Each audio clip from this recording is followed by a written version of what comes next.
तिकडे धनंजय मुंडेने बीडची राख रांगोळी केली आणि इकडे गिरीश महाजनचा हनी ट्रॅप कांड, शिरसाटचा बेडरूम व्हिडिओ, कोकाटेंचा रमी व्हिडिओ, कदमांचा डान्स बार, शिंदेंच्या मुलाचा ॲम्ब्युलन्स घोटाळा या सर्व मंत्र्यांना वाचवता वाचवता फडणवीस इतके वैतागले की मी कशाला पुन्हा मुख्यमंत्री झालो असं फडणवीसांना वाटत असावं. एकनाथ शिंदेबाबत निखिल वागळे यांनी मोठा गौप्यस्फोट केला. शिंदे गटाकडे फक्त 5 महिने सत्ता आहे. महापालिका निवडणूक नंतर भाजपचा 2029चा कार्यक्रम 100% भाजप चालू होईल. शिंदेंना बाजूला काढून त्या जागी भाजपची माणसं मोठी करायची हा डाव भाजपने सुरू केलाय. उदाहरणार्थ जालन्यामध्ये अर्जुन खोतकरच्या मतदारसंघात भाजपने कैलास गोरंट्याल यांना घेतलं. माणिकराव कोकाटेंचं खातं बदललं गेलंय. त्यांच्याकडे आता क्रीडा आणि युवक कल्याण आणि अल्पसंख्याक कल्याण हे खातं आलेलं आहे. मग एक खातं बदलून दुसरं खातं दिल्याने काय साधणार आहे मला तुम्ही सांगा. म्हणजे शेती खातं बदलून क्रीडा आणि युवक कल्याण हे खातं दिलं तर माणिकराव कोकाटे रमी विसरून नीट काम करणार आहेत. फडणवीसांचा एक हेतू साध्य झाला. अजित पवारांनी होकार दिला खातं बदलायला. आता एकनाथ शिंदेही देतील होकार असं फडणवीसांना वाटत होतं. ते मात्र सपशेल फेल ठरलं. जर अजित पवारांनी मान्यता दिली खातं बदलायला तर एकनाथ शिंदेही योगेश कदमचं किंवा संजय शिरसाटांचं खातं बदलतील. ते काही अजून घडलेलं नाही. एकनाथ शिंदे काहीही ऐकायला तयार नाहीत हे लक्षात घ्या. संजय शिरसाटांवरची कारवाई दूरच, पण योगेश कदम यांच्या बारवर मुंबईच्या क्राईम ब्रँचची धाड टाकली. योगेश कदम यांनी आता काय केलं की आपल्या बारचा जो परवाना आहे तो सरेंडर केला, तो पोलिसांना परत दिला. गृहराज्यमंत्र्याचा बार चालतो, तिथे पिकअप पॉइंट असतो. हे गंभीर आरोप आहे. अशा मंत्र्याचं खातं जायलाच हवं. आणि लक्षात घ्या, चर्चा अशी आहे राजकीय वर्तुळामध्ये की जर मुंबईच्या क्राईम ब्रँचनी ही धाड टाकलेली आहे योगेश कदम यांच्या बारवर तर ती गृहमंत्र्यांना माहितीच असणार. गृहमंत्री कोण आहेत? गृहमंत्री देवेंद्र फडणवीस आहेत. त्यामुळे देवेंद्र फडणवीस यांना या धाडीची पूर्ण माहिती असणार. गृहराज्यमंत्र्याच्या बारवर धाड टाकते आणि हे गृहमंत्र्याला माहीत नाही. पण तरीसुद्धा शिंदे काही झुकले नाहीत. शिंदे काही मानले नाहीत की योगेश कदम यांना मंत्रिमंडळातून काढा किंवा किमान त्यांचं खातं बदला. पण शिंदेनी तेही ऐकलं नाही. म्हणजे माझ्या कोणत्याही मंत्र्यावर अशा प्रकारची कारवाई होता कामा नये. म्हणूनच ते खेडला जाऊन योगेश कदम यांच्या मतदारसंघात जाऊन त्यांनी योगेश कदम यांना मी तुमच्या पाठीशी आहे असं आश्वासन दिलं आणि ते आश्वासन पूर्ण केलं. फडणवीसांना कारवाई करू दिली नाही. फडणवीस वैतागले असणार, 100% वैतागले असणार. त्यांचे आमदार बेबंद झालेले आहेत. पण एकनाथ शिंदेना प्रूव्ह काय करायचं आहे, त्यांना सिद्ध काय करायचं आहे? त्यांना सिद्ध हे करायचं आहे त्यांनी किती उपद्व्याप केले, किती चाळे केले, किती मारामाऱ्या केल्या तरी आपण त्यांना वाचवू शकतो हेच एकनाथ शिंदेना सिद्ध करायचं आहे.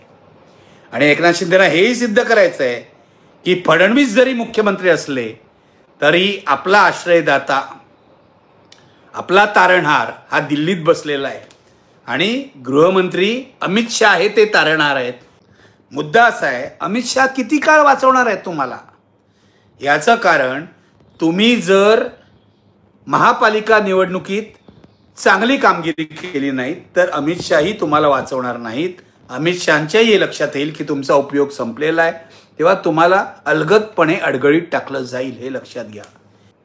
पण आज तरी शिंदे हट्ट करतायत, हटवादीपणा करतायत. तुम्ही म्हणा की माझ्या कोणत्याही मंत्र्यावर कसलीही कारवाई होता कामा नये.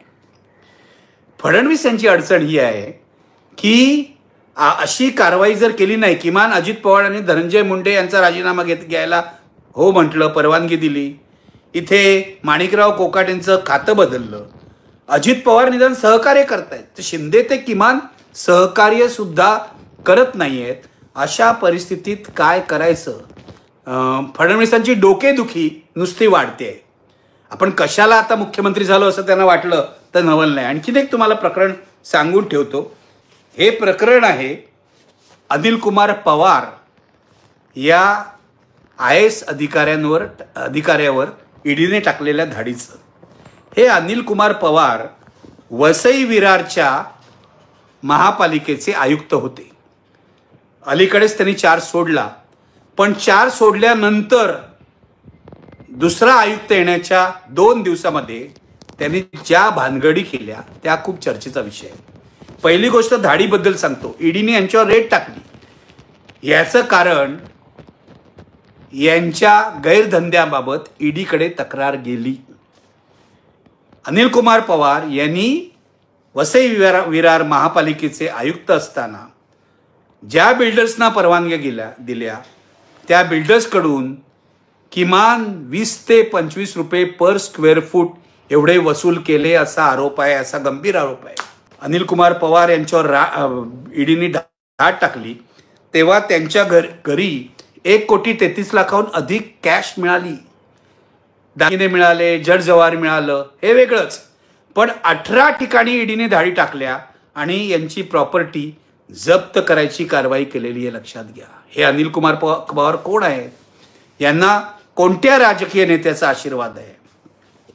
संजय राऊत यांनी पत्रकार परिषदेमध्ये हे सांगितलं की दादा भुसे जे मंत्री आहेत त्यांचे हे नातेवाईक आहेत. दादा भुसे यांनी कबूल केलं की आपले हे लांबचे नातेवाईक आहेत. अनिल कुमार पवार यांना वसई विरारच्या आयुक्तपदी केवळ उद्धव ठाकरे मुख्यमंत्री असताना नेमण्यात आलं नाही, ते एकनाथ शिंदे नगर विकास मंत्री असताना नेमण्यात आलं. आजही एकनाथ शिंदे नगर विकास मंत्री आहेत. ते उद्धव ठाकरेंच्या सरकारमध्ये सुद्धा नगर विकास मंत्री होते आणि स्वतः मुख्यमंत्री असतानाही नगर विकास खातं त्यांच्याकडेच होतं. या अनिल कुमार पवारांना एकनाथ शिंदेंचा आशीर्वाद आहे का आणि म्हणून त्यांच्यावर धाड झाली का, हा चर्चेचा मुद्दा आहे राजकीय वर्तुळामध्ये. हे लक्षात घ्या. खरोखरच ह्या भ्रष्ट अधिकाऱ्याला एकनाथ शिंदेंचा आशीर्वाद आहे का? एकनाथ शिंदेंच्या दृष्टीने दिवस काही बरे नाहीत. मी तुम्हाला सांगतो. आत्ता या क्षणी असं वाटत असलं की ते हटवादीपणा करतायत, ते फडणवीसांचं ऐकत नाहीयेत. अमित शहाची भेट घेतो म्हणून सांगून दिल्लीला जात आहेत, अमित शहा भेटत नाहीयेत. तरी सुद्धा अशा जर भानगडी बाहेर आल्या अनिल कुमार पवारांसारख्या आणि असं जर सिद्ध झालं, अजून सिद्ध झालेलं नाही की शिंदेंचा आशीर्वाद आहे, तर शिंदे अधिकाधिक अडचणीत येतील. एका मर्यादेनंतर शिंदे ईडीची ही कारवाई टाळू शकणार नाहीत, अनिल कुमार पवारांना वाचवू शकणार नाहीत. हे लक्षात घ्या. 5-6 महिन्याचाच काळ आहे शिंदेंचा. मी म्हटलं तसं महापालिका निवडणुकीमध्ये चांगली कामगिरी केली नाही तर शिंदे नापास. हे लक्षात घ्या. भाजपच्या दृष्टीने शिंदे नापास. मग 2029चा प्रोग्राम जो आहे भाजपचा तो आजच चालू होईल. 100% भाजप. शिंदेना बाजूला कसं काढायचं, त्या जागी आपली माणसं कशी प्रभावी करायची, हा कार्यक्रम भाजप खेळेल. हे लक्षात घ्या.